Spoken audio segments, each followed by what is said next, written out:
Bienvenue sur la chaîne ATD Avignon, Église Réal Panier. Nous souhaitons que ce message t'encourage. Très bonne écoute. Amen. Je voudrais prier, puis on ouvre la parole sans transition. Merci Seigneur, parce que oui, tu mets dans nos bouches des paroles que nous aurions jamais imaginé avoir avant.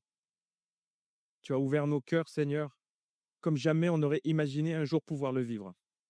Si nous sommes là ce matin, Jésus, c'est bien à cause de toi. Et si nous pouvons dire des louanges à la grandeur de notre Dieu, c'est bien à cause de toi. Si nous sommes capables aujourd'hui de nous tenir debout, c'est bien à cause de toi, de ton amour. Et cet amour nous a été révélé parce que nous avons entendu la prédication de ta parole. Et elle est venue percuter nos cœurs pour nous transformer. À toi soit la gloire, Seigneur. À toi seul soit la gloire. Parce que oui, comme l'a lu tout à l'heure notre frère Marie-Jo en introduction, le vainqueur des vainqueurs, le Seigneur des seigneurs, c'est toi. Et même si tu fais de nous des vainqueurs, ta parole nous dit que nous remettrons nos couronnes à tes pieds. Et ce sera pour nous un honneur et un privilège de remettre cette couronne que tu nous auras accordée au roi des rois. Alors Seigneur, permets s'il te plaît que aucune ici dans ce lieu ne rate ce moment, mais que tous nous puissions le vivre. Merci pour ta parole et ce moment de partage maintenant. Amen. Amen. La prédication d'aujourd'hui est intitulée « La puissance de la louange ». Et en fait, ça fait les 2 derniers vendredis où j'ai pu intervenir le soir, j'ai commencé à introduire ce sujet. J'ai déjà dit beaucoup de choses. Ces soirs-là, je ne vais pas revenir dessus, évidemment, parce que j'ai posé certaines bases et certaines fondations. Ce matin, le message sera beaucoup plus thématique. Donc voilà, si jamais vous pensez que je fais certains raccourcis, ce ne sont pas des raccourcis, c'est parce que j'ai pris le temps d'en parler le vendredi soir. Et ce matin, je n'ai pas le temps de refaire tout ce que j'ai déjà fait. Donc, si vous avez des questions sur certains points peut-être qui pourraient vous poser question, n'hésitez pas à venir me voir et on discutera ensemble. Voici le premier verset que je voudrais lire avec vous ce matin. Et on n'aura pas le temps, hein, encore une fois, de dérouler tout le contexte et tout ce qui est dit dans ce texte, mais c'est Jean, chapitre 4, verset 23. « Mais l'heure vient et elle est déjà venue où les vrais adorateurs adoreront le Père en esprit et en vérité, car ce sont là les adorateurs et adoratrices, évidemment, que le Père demande. » J'ai expliqué ces dernières semaines que la Bible nous donne un but à atteindre, devenir des adorateurs, des adoratrices en esprit et en vérité. Il y a plein d'autres buts que la Bible place devant nous pour les atteindre, mais celui d'être un adorateur, une adoratrice en esprit et en vérité, c'est vraiment quelque chose de très clair dans l'Écriture. Et je disais aussi ces derniers temps, et je vais vous donner vraiment un condensé de ce que j'ai pu dire, et vous allez voir, vous allez accrocher, il n'y a pas de souci. Mais il y a beaucoup de choses qui font de nous des adorateurs ou des adoratrices. Il y a beaucoup de choses. Il y a nos attitudes et notre état d'esprit en général. Il y a nos actions et nos réactions. Il y a notre obéissance et notre soumission à Dieu, notre rapport avec la parole de Dieu, la manière dont nous nous traitons les uns les autres, notre langage, ce que nous plaçons devant nos yeux, etc., etc. Et ultimement, la louange, et notamment la louange par les chants. Ce sont des moyens pour nous permettre de développer ce caractère, ce cœur d'adorateur, ce cœur d'adoratrice. C'est avant toute chose, être un adorateur et une adoratrice, une attitude, quelque chose qui est profondément ancré en vous et qui vous est révélé par la puissance du Saint-Esprit. Parce que sinon, on peut être des religieux, on sait faire les choses techniquement ou par mimétisme, mais vous le savez comme moi, il n'y a rien de plus puissant que ce qui sort du cœur. Et ce qu'on entend chaque dimanche sort du cœur. Alléluia. Et ce que vous vivez chez vous, individuellement ou en couple ou en famille, ça sort de votre cœur. Parce que sinon, franchement, c'est ennuyeux. Donc, être un adorateur, c'est un but à viser. La louange est un outil. Il y a plein d'outils. Et donc, j'ai parlé par rapport à ce texte de Jean, chapitre 4. Juste, j'ai donné 4 choses. Je vous l'ai dit en rafale. Putain, vous comprenez l'expression, hein? Je veux tuer personne ce matin. Ce texte de Jésus avec la Samaritaine nous enseigne notamment 4 choses. Premièrement, adorer, c'est un des buts à poursuivre dans la vie chrétienne. Et les moyens et les lieux pour adorer ne sont pas limités. Deuxièmement, adorer, c'est connaître une personne. C'est connaître Jésus. Et les moyens pour mieux le connaître ne sont pas limités. Alléluia. Troisièmement, adorer, c'est chercher toujours à plaire à Dieu. C'est ce que je disais vendredi soir. Et les occasions à plaire à Dieu ne manqueront jamais. Et enfin, adorer, c'est savoir se remettre en cause. La Samaritaine s'est remise en cause.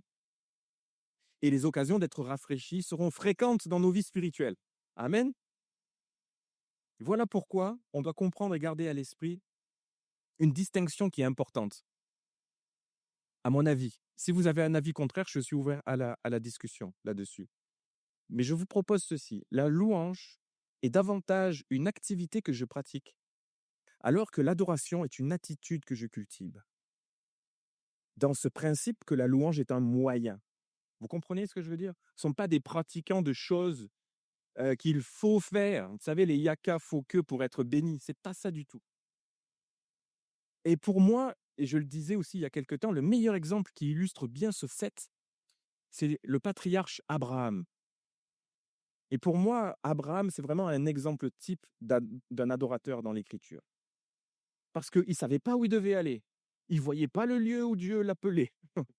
Il s'est levé, il est parti, il a obéi. Qu'est-ce qui faisait qu'Abraham était un adorateur comme le Père le demande? Est-ce que c'est parce qu'il participait à toutes les réunions de prière possibles et inimaginables? Est-ce que c'est parce qu'il priait 2, 3, 4, 5, 6 fois par jour? Non, il avait un cœur pour Dieu. Dieu parle, alors j'y vais. Dieu me demande quelque chose, je le fais. Dieu me demande d'aller sacrifier mon fils là-haut sur une montagne dans un lieu inconnu. Je ne comprends pas pourquoi il me demande ça, mais j'y vais dans l'intention de faire ce qu'il me dit.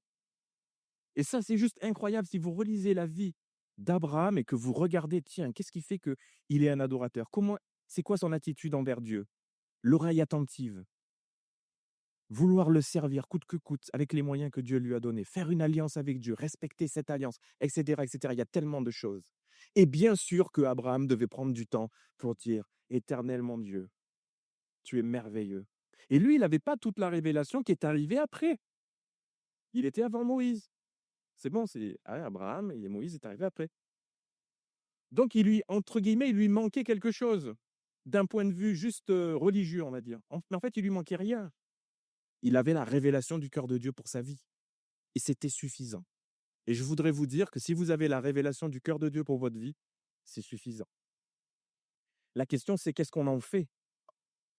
Les actes d'Abraham ne conditionnaient pas la réponse de Dieu. Ces actes étaient un acte de foi et d'obéissance à la révélation qu'il recevait de Dieu. Ce n'était pas une condition pour être béni. C'était une réponse d'amour. Et c'est ce que je vous propose ce matin, que lorsque je vous parle de l'adorateur, de l'adoratrice. Ce n'est pas des actes que vous allez poser, vous allez bien faire votre louange, vous allez bien venir aux réunions, vous allez bien faire ceci, bien faire cela, bien écouter les pasteurs, les responsables, les leaders. Non, c'est le cœur que vous mettez à aimer Dieu. Très rapidement, quelques chiffres. Savez-vous qu'il y a environ 500 versets qui parlent de la louange dans la Bible et plus de 550 versets qui parlent de la musique dans la Bible? Ça fait plus de 1000 versets qui parlent juste de la louange et de la musique dans la Bible. 2 fois plus de versets parlent de la louange et de l'adoration que de la prière. C'est étonnant, hein? C'est-à-dire que c'est un sujet qui est vraiment important. Donc, d'un point de vue biblique, et là je termine mon introduction, la louange est un moyen que Dieu met à notre disposition pour lui plaire. C'est un moyen pour établir, approfondir et garder une relation intime avec lui. Et comme moi, vous savez que la louange qu'on exprime avec notre bouche ou par le chant, c'est tellement puissant pour ouvrir nos cœurs, élargir l'espace de notre cœur et accueillir tout ce que Dieu veut déverser en nous. Et donc, je le dirais de cette manière, la louange est une réponse que nous apportons à Dieu suite à la découverte que nous recevons de sa personne. J'espère que vous êtes tous d'accord avec ça. J'aimerais aussi vous dire que la louange n'est pas un rituel froid et insipide. Il faut louer, quoi. Oh, et puis ce chant, je l'aime pas. Oh, et puis ceci, et puis cela. C'est pas une ritournelle saccadée, ni même une posture figée. La louange, c'est pas non plus un moment d'étourdissement spirituel. Oh là, je comprends pas ce qui arrive, il y a des sons qui arrivent de partout et c'est ça, il y a tout le monde qui fait ça, alors je vais faire pareil pour louer Dieu. C'est pas ça. Voici, s'il y a une phrase que je voudrais que vous reteniez de cette prédication, c'est celle-ci, et j'espère que je ne l'ai pas oubliée. Non, elle s'affiche. La louange est une puissance qui provient de la découverte de l'amour que Dieu nous porte. Elle permet la déclaration d'un amour véritable dans notre relation avec lui. Évidemment, on peut dire plein de choses sur la louange, hein. Quand David s'écrit, quand il dit: «Je m'écris, loué soit l'Éternel et je suis délivré de tous mes ennemis». Bien sûr que la louange est une puissance aussi pour vivre des victoires, évidemment. Vous vous souvenez de Paul, c'est Paul et Silas dans la prison.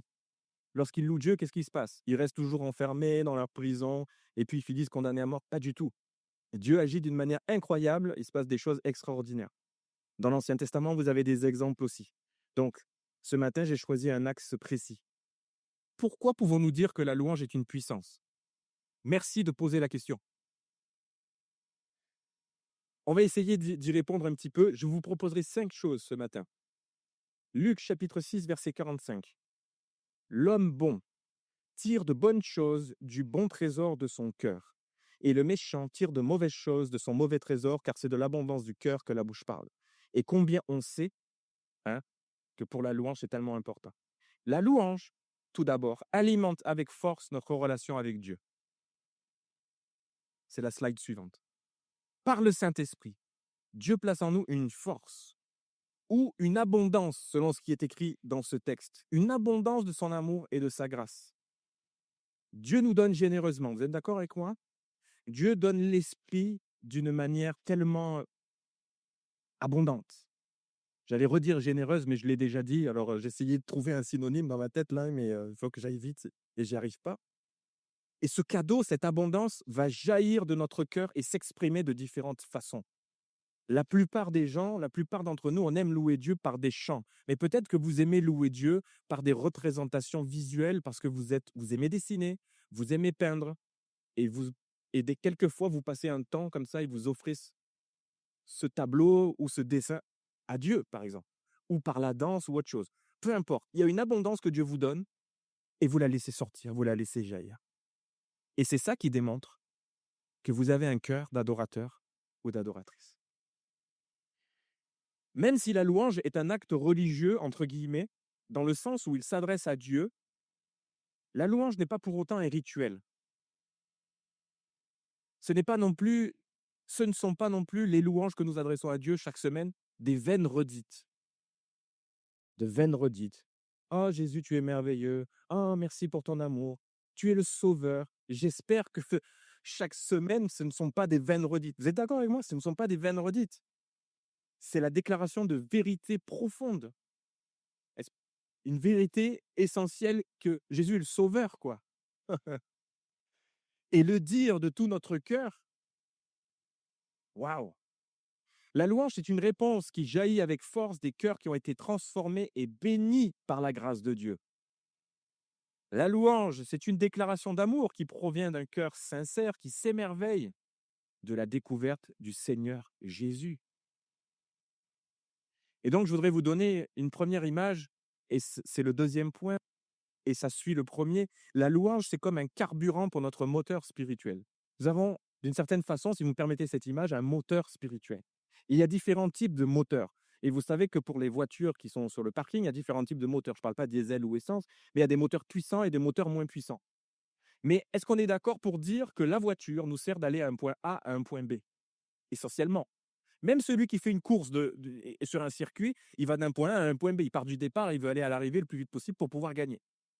Il y a des moteurs qui développent que 2 chevaux. Quelqu'un connaît la 2 chevaux? Oui, il y en a plein. Quelqu'un en a déjà conduit une? Ah, s'il y a quelque chose que j'aurais voulu conduire dans ma vie, c'est ça, c'est une 2 chevaux. J'ai jamais eu l'occasion, peut-être un jour. Et on va prendre l'exemple extrême. Il y a des Ferrari. Alors, je ne sais pas si quelqu'un a déjà conduit une Ferrari? Soyez pas vous êtes timide, hein. Pour la 2 chevaux, là, il y a des mains qui se lèvent, mais pour la Ferrari, ah si, quand même. Ah, Ferrari, che fratello. Et donc, les moteurs Ferrari, c'est pas moins de 400 chevaux, hein. Mais le but de ce véhicule, c'est de nous amener d'un point A à un point B. Et pour votre moteur spirituel, c'est la même chose. Vous avez besoin d'un carburant pour l'alimenter. D'un carburant.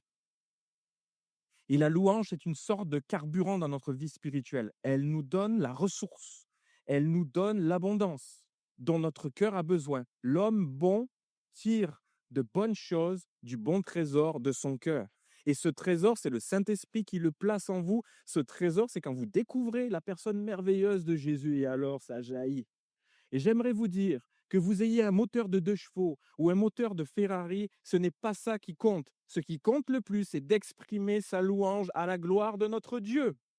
Et nous ne sommes pas là pour faire des comparaisons. Oh là là, lui, qu'est-ce qu'il loue bien le Seigneur chaque semaine, avec une voix forte, déployée, en se mettant debout, etc. C'est majestueux, oui, certainement, et c'est beau. Et puis une autre personne peut-être de l'autre côté de la salle, dans un coin, vous ne l'entendez même pas parce qu'elle n'a pas envie forcément d'être entendue, mais parce que c'est sa manière d'exprimer sa louange au Seigneur Jésus. Et les 2 ont tellement de valeur pour le cœur de Dieu.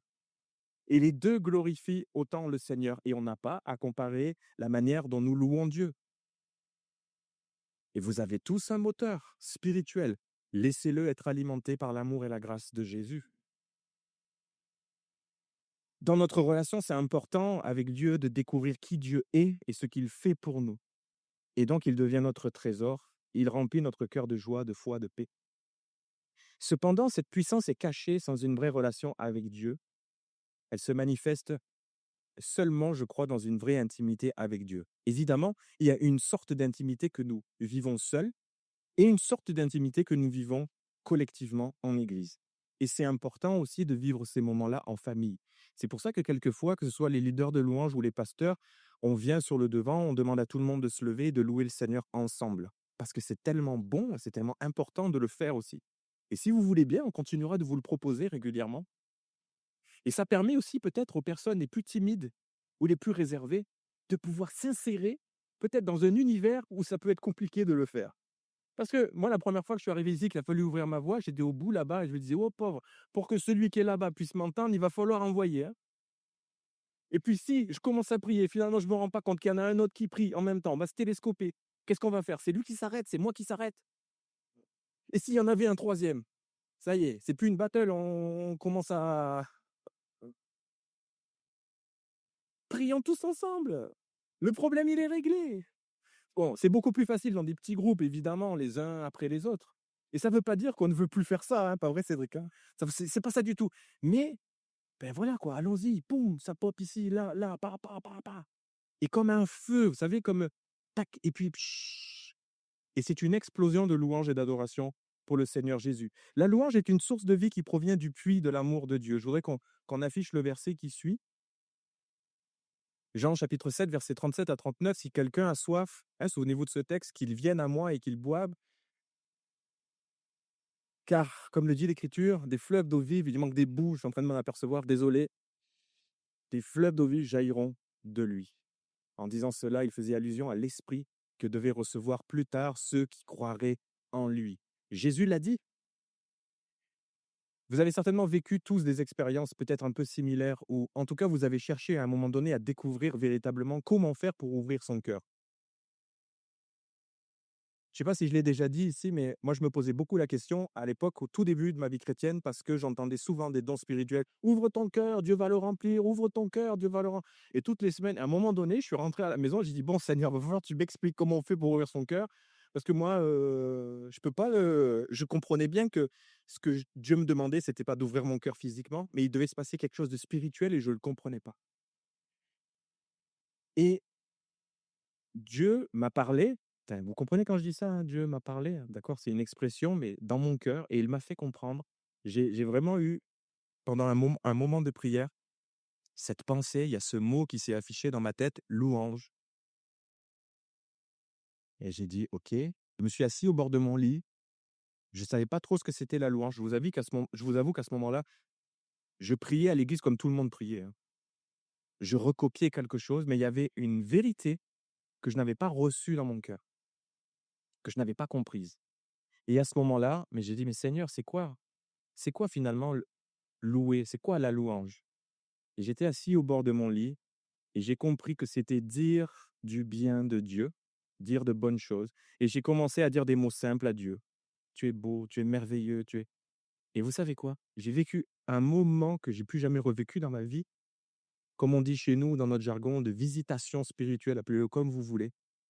Mais j'ai vécu un temps tellement glorieux, et là, le Seigneur est venu écrire une vérité profonde dans mon cœur. Voilà pourquoi je crois aussi que la louange est une puissance. C'est parce qu'en fait, quand vous vivez des temps comme ça, eh bien, vous découvrez le puits sans fond de l'amour de Dieu pour vous. Et c'est comme si j'expérimentais ce que Jésus a pu dire à ce moment-là. Des fleuves d'eau, ça sortait, ça sortait, ça sortait, ça sortait. Et je veux vous encourager ce matin à le vivre aussi. Et puis, quatrièmement, la louange permet d'entretenir la révélation que nous recevons de l'amour de Dieu. Ça va vite ce matin, j'avais dit qu'il n'y avait que 5 points. Vous pouvez dire: «Ah!» Vous savez, quand vous découvrez une personne formidable, vous avez envie d'en savoir toujours plus sur elle. Vraiment formidable, hein, pas juste sympa, quelqu'un de formidable. Non, vous n'avez pas des gens qui sont formidables dans votre entourage? Ah, j'espère qu'au moins votre conjoint est formidable pour vous, vos enfants, et le temps que vous passez avec cette personne vous permet de mieux l'apprécier. Je peux en dire quelque chose, je suis fraîchement marié, donc voilà. Bon, je vais pas commencer à, comme disent les jeunes, à afficher mon épouse, je vais la laisser tranquille. Mais que vous découvriez une personne ou une chose belle à vos yeux, vous réagissez. Moi, j'aime les fleurs, par exemple, et quand je vois une belle fleur, toujours je suis là: «Waouh!» Et j'ai toujours envie de voir s'il y a une odeur. Alors des fois, je suis déçu parce que c'est très beau, mais alors ça sent rien du tout. Il y a une beauté, mais il y a pas d'odeur. C'est pas grave, mais ça reste beau. Et quand vous découvrez une belle personne, vous avez envie d'en savoir plus. Voilà pourquoi on va découvrir, voilà pourquoi nous lisons l'Écriture aussi, pour découvrir toujours plus notre Dieu, notre Seigneur. 1 Jean chapitre 4 versets 9 et 10 dit ceci: «Voici comment Dieu a manifesté son amour pour nous». Donc je disais, mon point c'est la louange permet d'entretenir la révélation que nous recevons de l'amour de Dieu. Et donc si nous ne lisons pas les Écritures pour comprendre les choses que Dieu a faites pour nous, ça va être difficile de développer cet aspect, hein. Il a envoyé son Fils unique dans le monde afin que nous ayons la vraie vie par lui. Et l'amour consiste en ceci, ce n'est pas nous qui avons aimé Dieu. Et pourtant, on pourrait se dire: «Ben si Seigneur, je t'ai aimé le premier, je suis venu vers toi en 1er». Non, il a fallu un acte. Oui, mais on pourrait se le dire sans forcément, fauter à ce sujet, parce qu'on n'aurait pas compris que l'amour de Dieu précède celui qu'il y a dans notre cœur pour lui. L'amour de Dieu précède celui qu'il y a dans notre cœur pour lui. C'est le Saint-Esprit qui nous donne la capacité d'ouvrir nos yeux spirituels et de comprendre comment on est aimé, de comprendre quel est quels sont les actes glorieux que Jésus a accomplis pour nous afin que nous puissions être au bénéfice de cet amour. Et ensuite, ça jaillit, on l'exprime. Ce n'est pas nous qui avons aimé Dieu, mais c'est lui qui nous a aimés. Il a envoyé son Fils qui s'est offert en sacrifice pour le pardon de nos péchés. L'amour de Dieu est vraiment merveilleux. Et s'y plonger dedans, c'est toujours, vous prenez toujours le risque de découvrir quelque chose de nouveau. Quand vous plongez dans la rivière de l'amour de Dieu, vous savez pas trop où vous allez, c'est pas vous qui faites le rythme, vous savez pas trop s'il va y avoir une chute, s'il va y avoir, mais c'est bon les chutes aussi des fois. Quelle sensation! Non? Imaginez l'amour de Dieu comme un fleuve. Aimeriez-vous y plonger dedans? Alléluia! Ben, oh, ben oui! Par contre, quand vous y plongez dedans, vous ne maîtrisez plus rien. Et si vous avez cette conscience que l'Éternel votre Dieu vous aime d'une manière à ce que il ne permettra pas que vos cheveux tombent de votre tête, que votre pied heurte une pierre ou quoi, si vous avez cette conscience, cette foi, vous vous laissez emporter et peut-être que des fois, oui, il y aura des chutes.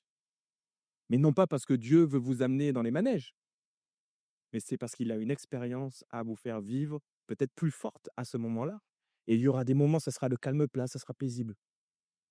Vous aurez l'occasion de vous lever, de marcher, de vous mouvoir, de promener, d'observer. Et il y aura des autres moments, ce sera des eaux tumultueuses, parce qu'il y aura besoin d'être emporté, parce que vous ne saurez pas quel chemin emprunter, parce que vous ne saurez pas, vous par vous-même, continuer la route, mais lui, il saura vous prendre et vous amener plus loin.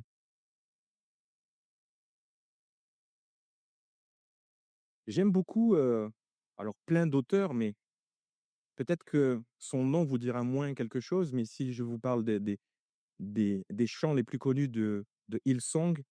Pensez à Darlene Zschech. Elle a écrit un livre qui s'appelle Explosion de louanges, elle en a écrit plusieurs. Elle a notamment composé le chant, Mon Jésus, mon sauveur. Ben, elle en a composé, voilà. Et dans son livre, j'ai noté ceci, elle dit: «Pour moi, la louange est une explosion de foi qui vous permet de courir tout droit dans les bras aimants de Jésus». Moi, j'aime bien ça. Et c'est exactement ça la puissance de la louange parce qu'elle nous pousse tout droit dans les bras de Jésus. Si ça vous pousse ailleurs, posez-vous des questions. Si ça vous pousse à admirer vos dons, vos talents ou ça peut être un piège des fois pour les chanteurs ou les musiciens et je me parle à moi déjà en premier. C'est qu'à un moment donné, ben, je me débrouille bien et tout ça. Non, non, non, ça nous pousse dans les bras du Seigneur. La louange, c'est une puissance qui provient de la découverte de l'amour de Dieu. Et j'ai dit en définition, pardon, en introduction, c'était important de définir un petit peu les choses et c'est pour ça que je parle de réponse. Au départ, la louange est une réponse, une réaction face à l'amour extraordinaire de Dieu, déclenchée par le Saint-Esprit.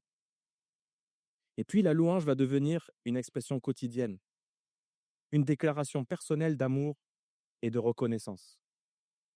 Elle permet la déclaration d'un amour véritable pour Dieu, petit à petit. Lorsque la louange est la juste expression de l'amour que nous portons à Dieu, nous ne faisons qu'obéir à sa volonté. Nous plaisons à Dieu et nous sommes en communion avec lui.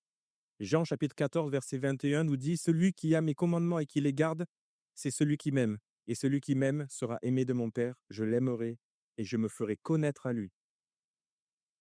On peut ajouter Luc 10, verset 27, il répondit: «Tu aimeras le Seigneur ton Dieu de tout ton cœur, de toute ton âme, de toute ta force et de toute ta pensée et ton prochain comme toi-même.»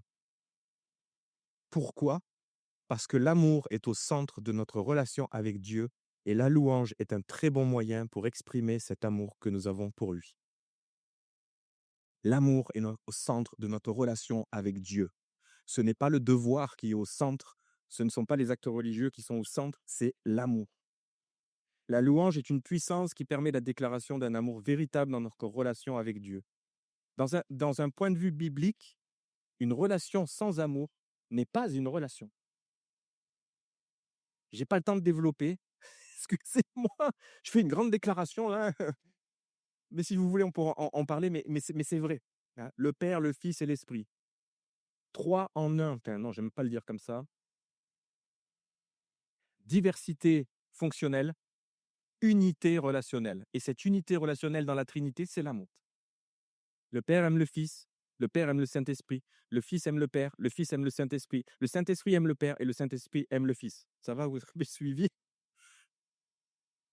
Je le dirai comme ceci, et je ne sais pas de qui est cette citation: «La valeur que vous accordez à une chose détermine le prix que vous êtes prêt à payer pour elle.»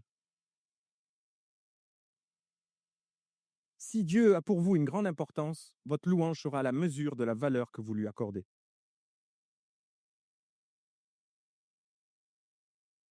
Je voudrais donner une dernière citation avant de conclure. Je pense qu'il n'y a pas de limite dans ce que Dieu peut accomplir dans une telle relation que l'on a avec lui, d'amour, de découverte. Cette fois-ci, je vais citer Matt Redman dans son livre Adoration et louange dans l'Église. Il dit: «Quand nous sommes vraiment gagnés par l'amour de Dieu et l'émerveillement que nous lui portons, alors nous oublions ce que les autres pensent autour de nous pour nous consacrer à ce qui plaît à Dieu.»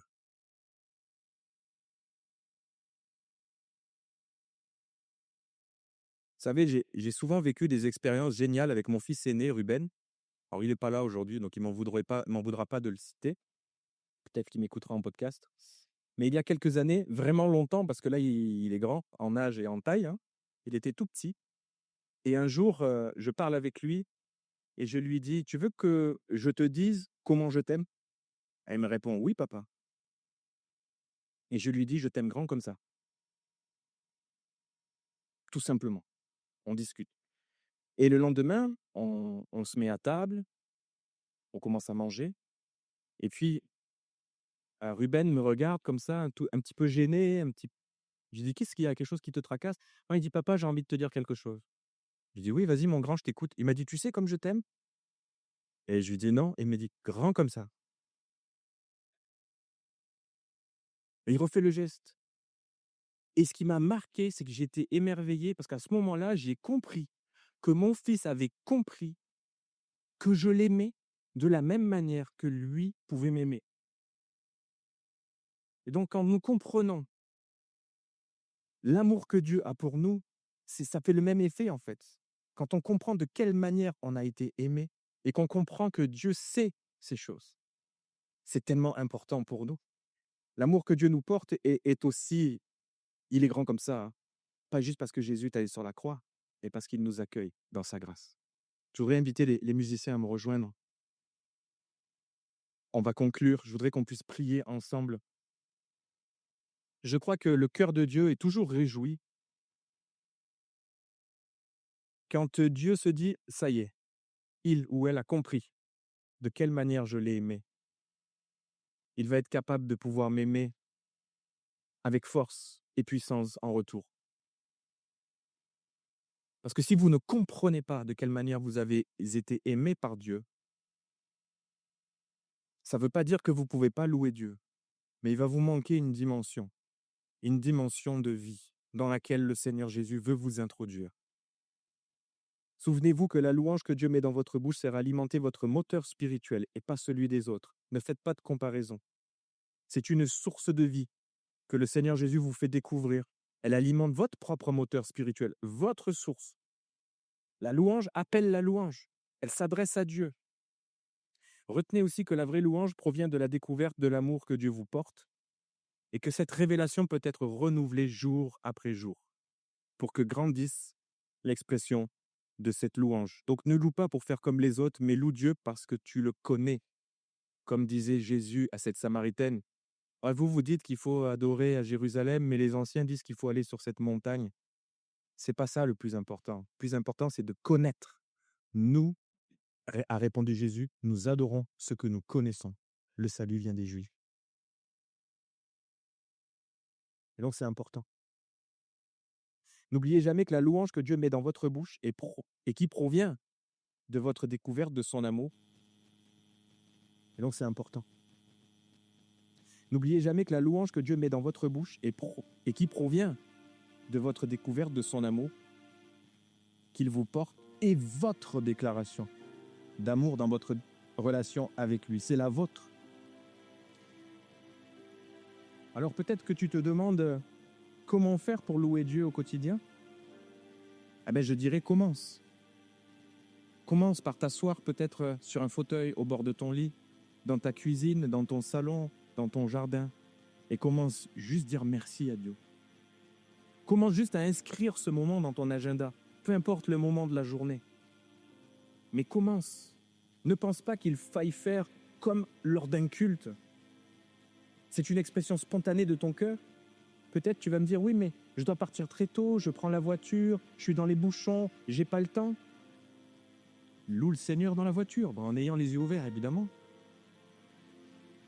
Peut-être que tu te demandes comment faire pour louer Dieu dans les difficultés ou dans l'épreuve, et c'est une question qui est légitime. Eh bien, je voudrais t'inviter à essayer de faire ce pas de foi, qui peut être très difficile pour toi. Mais de dire, Seigneur, je ne sais pas comment faire pour plonger dans ce fleuve qui m'a été décrit ce matin. Mais aide-moi à y aller, Seigneur. L'important, c'est pas que tu sois forcément submergé tout entier, mais tu peux commencer par la hauteur d'eau aux chevilles, puis ensuite aux genoux, comme cette image du prophète Ézéchiel. L'Éternel l'invite à rentrer dans le fleuve. Et c'est pas évident pour lui, hein. Et à un moment donné, il y avait tellement d'eau autour de lui qu'il a été emporté. Et peut-être que c'est ça que tu as besoin de vivre dans tes circonstances qui sont difficiles. Parce qu'il y a une montagne qui est devant toi. Tu sais très bien qu'il y a quelque chose derrière, mais tu ne vois pas. Laisse-toi attraper par l'amour de Dieu ce matin. Évidemment, on aurait pu aller plus loin dans cette prédication, on aurait pu faire beaucoup plus d'illustrations. J'aurais pu essayer de vous donner beaucoup plus d'éléments pour aller plus loin dans la louange et l'adoration. On aura l'occasion de le faire. Et ce que je voudrais déjà vous proposer ce matin, c'est peut-être de prendre une décision. Non pas parce que vous n'êtes pas des personnes qui louent Dieu, mais peut-être que vous avez besoin de renouveler cet engagement dans votre vie spirituelle. Peut-être que vous avez besoin de prendre une position ce matin dans votre vie spirituelle. Parce que je suis convaincu que dans ce lieu ce matin, il y a des personnes qui ne louent pas le Seigneur. Ni à la maison, ni au travail, ni pendant les vacances, ni à l'église. Et peut-être que ce n'est pas simplement un acte de rébellion dans votre cœur. Ça ne veut pas forcément dire que vous êtes fâché contre Dieu pour une raison ou pour une autre. Peut-être c'est que vraiment il y a un blocage pour vous et que vous n'y arrivez pas. Et si c'est votre cas, le pasteur Cédric et moi-même, on est là pour vous accompagner, pour prier avec vous et pour vous aider à trouver le chemin qui sera le vôtre. Mais ne restez pas, s'il vous plaît, dans ces difficultés-là, parce que là, votre vie spirituelle va s'assécher et ça sera difficile pour vous de persévérer dans la foi. Je vous le dis de tout mon cœur ce matin, avec beaucoup d'amour et de respect. Si vous êtes dans une situation comme celle-là, venez nous voir. On parlera ensemble, on priera avec vous. Mais ce matin, je voudrais nous inviter à nous lever. Bon, moi, je suis déjà debout, mais peut-être juste pour prendre cette décision. Si vous êtes à l'aise avec ça, on peut lever nos mains vers le ciel et dire « Seigneur, je veux être un homme, une femme qui loue ton nom. Je veux être un homme ou une femme qui loue ton nom. Priez avec moi, s'il vous plaît. On peut prier tous ensemble. Non pas parce que j'aurais appris comment il est théologiquement correct de le faire, mais parce que, Seigneur, j'ai découvert ton amour et je ne laisserai pas à mon ennemi la possibilité de me voler cette réponse. Je veux te donner ma réponse, Seigneur. Je veux exprimer ma louange. Je veux qu'elle s'élève dans ta présence. Je veux le faire à la maison. Je veux le faire au travail. Je veux le faire dans ma voiture. Je veux le faire quand je suis en promenade avec ma famille. Je veux le faire dans les moments difficiles. Je veux le faire avec joie quand tout va bien, Seigneur. Je veux continuer de te louer, Seigneur, tant que je vivrai. Prenons cette décision ce matin. Prenons cet engagement devant le Seigneur. Et nous allons chanter ensemble avec Marie-Jo et toute l'équipe. Oui, Seigneur, tu es saint. À jamais tu es saint. Ton nom est le plus grand. Ton nom est le plus haut. Ton nom est élevé. Oui, Éternel, tu es saint. Seigneur, je prie pour l'Église ce matin, afin que hommes, femmes, enfants soient renouvelés par la puissance de ton esprit et que chacune et chacun se positionne ce matin comme une personne qui va offrir sa louange chaque jour, peu importe les circonstances de la vie. À ton nom soit la gloire, Jésus. Amen. Merci d'avoir écouté ce message. Si tu apprécies ce podcast, alors abonne-toi et partage-le à ton entourage. Que Dieu te bénisse et à très bientôt.